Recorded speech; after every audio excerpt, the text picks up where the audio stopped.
for Sons American Legion Radio. We're going to do a special talk on college basketball today with one of our friends, I've known quite a number of years, fellow Providence grad, the former 26-year athletic director of St. Peter's, now holds that title as Emeritus, and that is Bill Stein. Bill, how are you today? So far, Ken. So far, so good. Okay. How are you? I'm doing great. It's Great. You know, it's been an interesting end to the college basketball season, the tournaments, and our alma mater, we're both graduates of Providence College, has won 2 games in the NCAA tournament and going to the Sweet 16. But one of the great stories, the one that makes the NCAA tournament, March Madness, so special every year is the run of your school where you worked for many, many years, and that is St. Peter's University in Jersey City, New Jersey. I hear it's just tremendous excitement over at the school this week. It's amazing. You know what I'm moving to? I get so many. I've been getting so many texts or Facebook messages.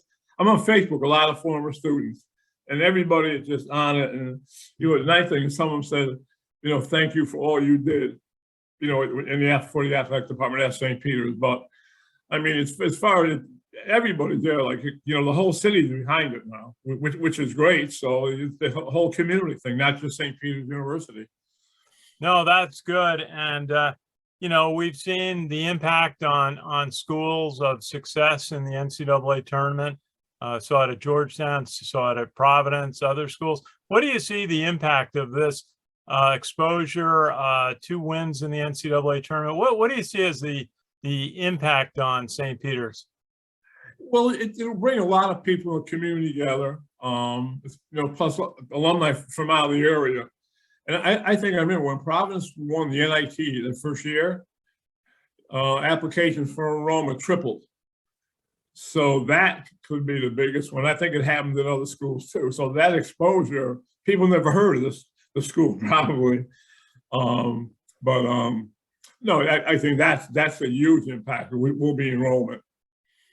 Well, absolutely. And tell us a little bit about St. Peter's. You were athletic director for 26 years. You've continued to serve in a number of capacities. Tell us a little bit about the school. Well, the school was founded for the sons and daughters of immigrants. And it still feels that way. I remember I'd say 99% of the Jesuit schools are in the city. They're not in the suburbs, they're right in the city. Years back, when Father Glenn was president, their office to move off, a new site, not in Jersey City and someplace else, on a suburb. And he said, no. He said, we're here for the city and that's where we stay. And they have the same. They have a large enrollment of, students, international students, and cultural. And I remember a few years back, one of the players in the soccer team, he said, what's great about St. Peter's is we learn about so many different cultures. And that's still the way it is today. It's unbelievable. They go there. And I remember when kids would come to visit and, when their recruits would be on campus, and I'd say to them, the good thing about St. Peter's, it's easy to fit in. It's very easy to fit in because the kids that go here are nice kids, and the faculty is extremely nice in administration. So it's a lot easier to go here and to fit in. Very good. Very good. Well, tell us a little bit about your coach, Shaheen Holloway, a former Seton Hall player and coach, also coached at assistant coach at Iona. Yes. Played a lot of international basketball, and really has led St. Peter's on a remarkable run this year. What makes Shaheen Holloway successful? I think he's only been there 4 years. He's building a system, or he built a system, to tell you the truth, because he's winning. But he plays 10 guys. They have no fear. Because he put that, one of newspaper people put on a big billboard. Our kids are from New York and New Jersey, so New York City. So he said they don't have fear, but they play hard all the time. The defense is toughening. I mean, they're unbelievable the way they play on defense. And the 10 players all have a role. Anybody can go in at any time They don't complain. They basically adjusted to a system, and they believe in it. And he believes that they can beat anybody, and the kids do. If you've seen them play, the defense is unbelievable, but they don't rattle. They haven't rattled, and again, they play their role. He's got some kids that none of them were high profile players. None of them. I mean, nobody was, like top 3 or top 5 or whatever, but they're just basically kids that like to play, and they work and you respect them because they play extremely hard for him all the time. And he'll press for like 40 minutes. That's what he'll do. And they believe in him and he believes in them. That's the key. Very good. Well, certainly in the win over Kentucky, they're going to be talking about that for years and years, about how remarkable that was. A number 15 seed beating a number 2 seed, one of the leading programs in college basketball, 85-79 in overtime. And what I noticed in the stats on the game is that you made the free throws during the game, and you made free throws 18 of 21, and you made 9 of 17 3-point shots, and you held Kentucky on defense. Those are all the fundamentals of basketball really worked out in that victory. Yeah, they might have finished 5th or something, or 3rd in the NCAA defending the 3. Okay. The defense is always the same. The offense, in other words, it's different players in different roles. Like Banks, when he played Providence early in the season, he had like 26 at Providence. The other night he had 26 again. The other night he only had, I think, 6 maybe. But then the other kid, he hit the shooter. That guy, what the name is, like that. The white kid, he basically had 20 the other night. And talking with Bill Stein, the athletic director emeritus of St. Peter's University. One thing you reminded me of a football game I covered a few years ago where Army went out to play at Oklahoma, and they took the Sooners into overtime. And I asked the center on the team afterwards, what was it like to lead the team up to the line of scrimmage? And the other team had uniforms on that said Sooners right on the front. And he said, all we thought about was they were wearing red uniforms. And I think that's how you dealt with Kentucky. That's what he did. I mean, he just went play. What's interesting too? When we went to the NCAA, first time we played against Calipari up in UMass. When he was at UMass, up in Albany, and that was basically it was a home game for us because everybody was cheering for St. Peter, right? When we went to the NCAA tournament in 11, we played Purdue out in Chicago, and the team was a little tight. This team is not tight. They are not tight at all. They're loose as can be. I remember that John Dunn coach team beat Iona in the MAC championship game. I believe that was in Bridgeport. A nice win for St. Peter's that day. And just the win over Murray State. I mean, there was sort of a little bit more of a fair fight game, and that they're a mid-major, but they had a tremendous season. But you got off to a good start. You were leading 32-27, and didn't have a great day on 3-point shooting, but played really good defense. Doug Edbert, 13 points, and Casey Nadolfo, 17 points and 10 rebounds for you. What was the key in beating Murray State? They basically stay with their system, and they play. They got some really good shots. They never were behind in the game. They had the lead all the time, and they are an excellent free throw shooting team. And it came down where I found they made their free throws, but not many turnovers. But the defense, again, I mean, there were a couple of times in that game late where Murray State just threw the ball away. They got inside, so they got inside, didn't know what to do with it because they were, bottled up in there, and kid flipped it, and the ball went out of bounds about half court, and then a little bit later, maybe a minute later, they did the exact same thing and threw the ball totally out of bounds. But that was it. They stayed within it, never rattled. Even when they had that 13-point lead, they got back down to 3. But that was it. That's as close as they got.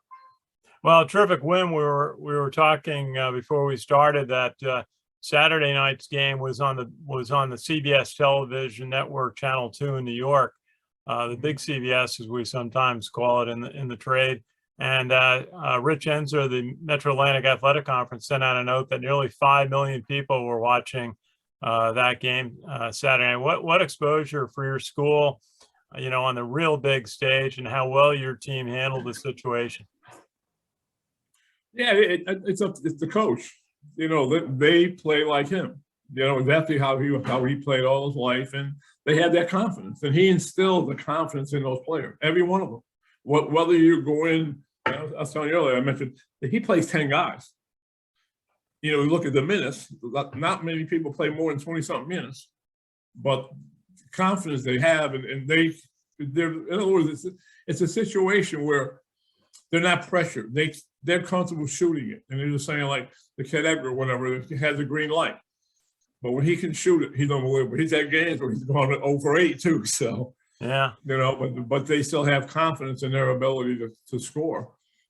Hey, Bill, well, we have you today, and I really appreciate your time in an exciting, busy week. Tell us a little bit about your career.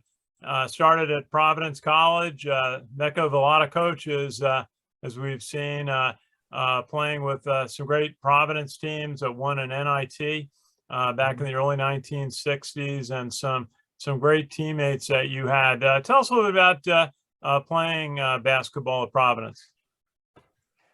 It was tremendous. It's a situation too where John Thompson and myself were teammates on a freshman team.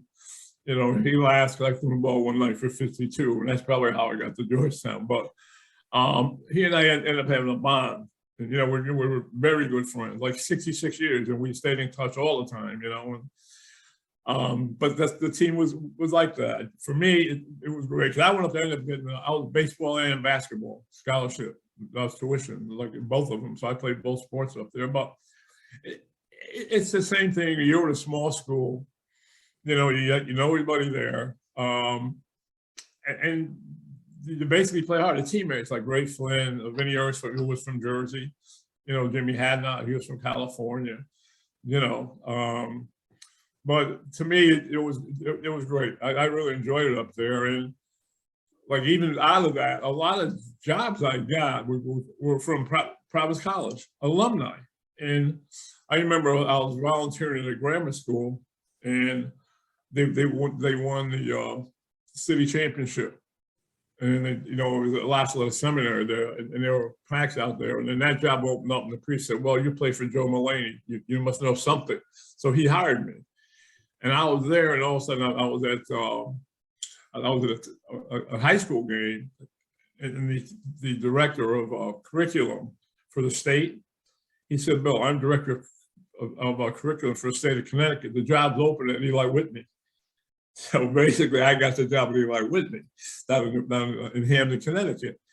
And then I was on a team. We played in the area. The guy Willie John from South, and Leroy Wright was the leading rebounder at College Pacific in 1960. So I was playing on that team, and Tommy was playing out of a team out of Rhode Island. They folded. So now Folliard, the end of the season, said, "Bill, I'm going to be AD at Bryant. You want to come up there?" He said, "I need somebody to teach the matchup defense."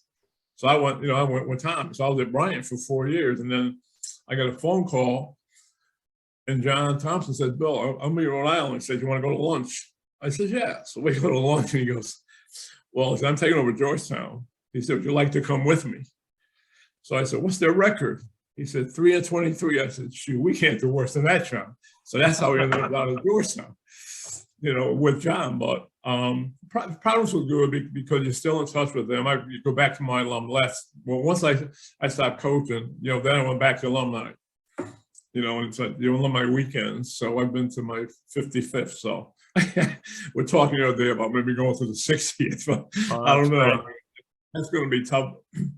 But I think Providence was really nice too. I love the school. And we have 5 of us in our family that have all gone there. My oldest cousin he's 3 years older than me. I just followed him, and then the other four came after. Like he had a daughter that went there, and then my other cousin daughter went there, and her daughter just graduated from there. But it's a nice school, easy to finish. Police were great. The Dominican police, all of them, they were really, really nice. And, I enjoyed it there. And, I felt I got a great education. And again, the contacts you make, you never know when they may pop up again. Yeah, we're all because of Providence College. I'm not gonna lie, it wasn't me. It's just I happened to be at the right place at the right time with all of them. The same thing with John. We stayed in touch after John graduated. I went down for his wedding and everything else, and he was coach at St. Anthony's. I was coaching at Bryant, and they came up and they were playing a game over at Providence College. And with their high school team against my freshman team at Bryant. So we played against them, but we stayed in contact, phone.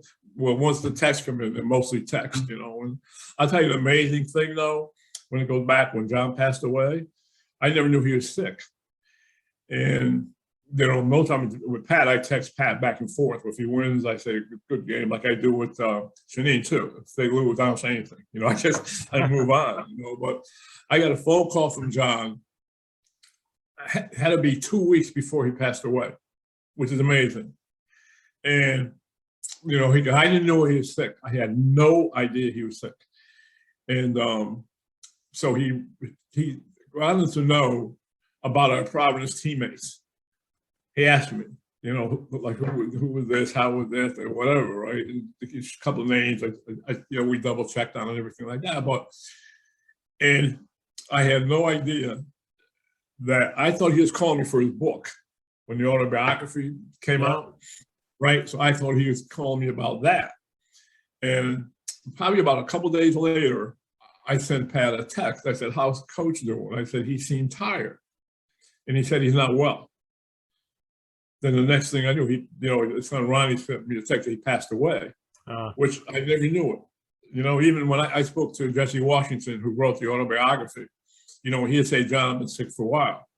But I had no idea. He never mentioned that we text, nothing like that. Absolutely nothing. But that condolences on that great American, John Thompson. What a leader and someone who changed the world and helped the lives of so many players and students that he mentored and coached and taught. And you had a great experience with Coach Thompson going to the Olympics in 1988, coaching the American men's Olympic basketball team. Tell us about that. That was a great experience. And it was funny. John called me. I was a MAC meeting in New York. He called about 12 o'clock. That's when he used to call, right? And he said, Bill, you want to be one of my assistants at the Olympics? I said, well, two things. First of all, I got to run by my wife. I can run by Father Glenn. But I said, I'm going to do Father Glenn first because I didn't want to say, oh, yeah, I'll do it. And then when I went to Father Glenn, he said, oh, yeah, you do it. I said, you want to do sabbatical? No, he said, you're working for the college. So then I got a chance then to drive, to watch games all over, the college teams here, look at players and different things like that. And then I went over to Yugoslavia for World University games, and I watched those over there. And I remember I was down in Richmond, or down in Virginia, down there in Richmond, I think down in Norfolk, Virginia, down there, where they have that big game at the end of your All-Star game, like all these players from the country, right? And I was fortunate, I sat with Bill Russell at those games. He was down there. And when Jimmy Hadnot with a teammate of mine at Providence, too, he and Russ were pretty close. Jimmy was from California. And I remember seeing this kid play, one of the kids. So I said, John, there's a kid down here who's tough. This is a tough kid. I said, Dan Marley. He was from Central Michigan. I said, he is one tough kid. And the thing is amazing. And he got invited to Olympic trials because of that. And both he and Hersey Hawkins, they're quiet. Hersey Hawkins never talked. But one day, we're in practice one day, and I looked at Hersey. I said, well, you shoot the ball. But that's the way he was. He just did what he had to do. And then, fortunately, in the Olympics, he got hurt over the game against China, his knee. So John didn't want to rush his NBA career, so he didn't play him when we lost to Russia that time. But interesting thing too, the Russian team was 75% Lithuanian. Really? And I wanted to meet somebody from Lithuania because my mother's full Irish, my father was half Irish. And my original name was Auschwitz, some long Lithuanian name, because my great-grandfather was born there and worked in the coal mines up in Pennsylvania, Mahoney, Pennsylvania up there. And they changed it. We're not writing this whole big name for you. And that's how Stein came out of it. But it's Yugoslav or Lithuanian and Irish. So, but that's a great experience. And I was fortunate to have had it. And I think a thing with that too, when you look at, you're representing not yourself, your family, where you grew up, your students, the college, where you went to and where you work at. But it represents more than you. It's not just about you. Absolutely. Well, you were athletic director at St. Peter's University. You became university during your tenure, and a challenge. I noted that you were involved with being able to build athletic facilities for St. Peter's during your time. What were some of the accomplishments and challenges of being an athletic director for 26 years? I think we didn't have any fields. We had no athletic field to play on. And I'd say that was the biggest one. Graduation rate has always been excellent, but that was hard. That was, like at Ford, the old field had been in years and years ago was a baseball field, a park, 10 acres. And basically it was all over ground. They closed it down or whatever, right? So like, I went down and had a meet with Hudson County. Hudson County owned the park, not Jersey City, Hudson County Park. So I met with those people and I worked that agreement out with 50 years for $1. But we had to build it, which we did. And there was a woman, Mary Lou Jaroshak, the field is Jason J. Jaroshak. She gave us $750,000 to build that field. It's about a mile from school. And the way we worked it out was we were in charge of the field from, the end of August till May. And then the county would take it over, but nobody could use it unless we both agreed to it. And so, like, the high schools would use it, the police department would use it, or whatever. So it was good for everyone. And that was probably, I would say, probably the greatest way to get that field. And the other thing was I started, and every other school does this too. I started an all-sports golf outing. But the key was to get trustees and regions involved. And it's still going on. There's a friend of mine, John Murray, he's about 85 now. He's still involved in it. He basically every year donates to it. He was the chair. And then I got another guy who was a trustee I got to know, he prior for that. He basically said, okay, you will make X amount this year. We netted like 72 and he wrote a check. So we made 100. But he said only 1 year, but in the thing now, what I finally got done to when we started the golf outing, we named it the William J. Murray All Sports Golf Outing. That's what it was. And then, in other words, Frank Riley passed away. He was on it. I'm still alive, but then John Murray, the brother, was on it, and myself, the four of us. So I sent Dr. Kanaki a note. I said, look at what I'd like to do. I said, I would like you to add John Murray's name to this, maybe to John and William All Sports Golf Outing, because they're the ones who did, and John has supported this. I mean, it's been going on for 40 years or something. But that's somebody, those are people that would help me. Trustees of the region helped me a lot. Sure. Well, it's you're going to have a very popular golf outing this year, I think, after this run in the NCAA tournament. Lots of change happening in the NCAA right now. Name, image, and likeness has come on the scene as an opportunity for athletes to earn some money while they're playing, and also conference realignment led by Oklahoma and Texas going to the Southeast Conference has been a ripple effect. Monmouth leaving the MAC to go to another league.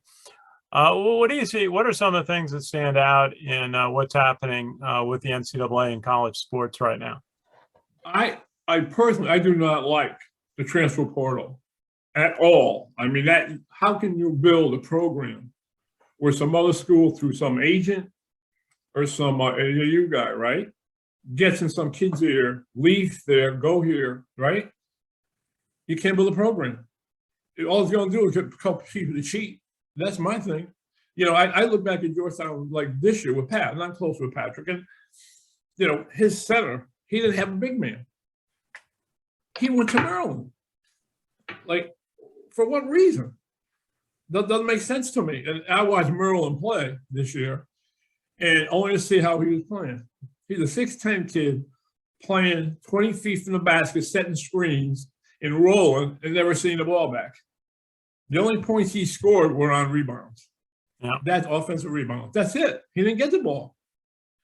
But, it's fine because the rule they had before where you needed a release to leave, now you don't.